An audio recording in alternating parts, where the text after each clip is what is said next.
An 8-year-old girl was assaulted and left for dead. Her small body was covered in bruises and wounds. 4 days later, the killer was arrested, but he showed no remorse. Instead, he wore a smile. When the grieving father learned the murderer would face only 15 years in prison, something inside him snapped. He was a top-tier surgeon. He had lived a happy life with his wife and daughter. Then tragedy struck without warning. His little girl was brutally taken from him. His wife was on the verge of a mental breakdown.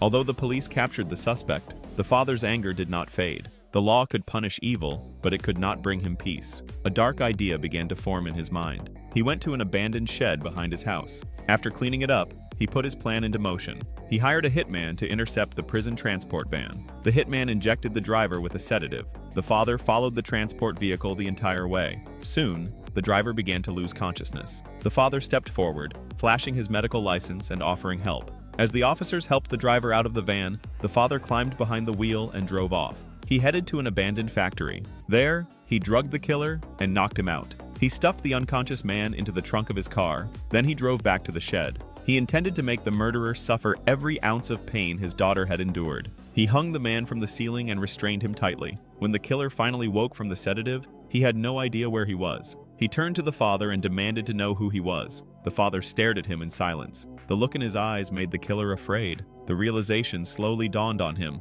He claimed he was innocent. He insisted he had done nothing wrong. The father said nothing. He turned and picked up a heavy sledgehammer.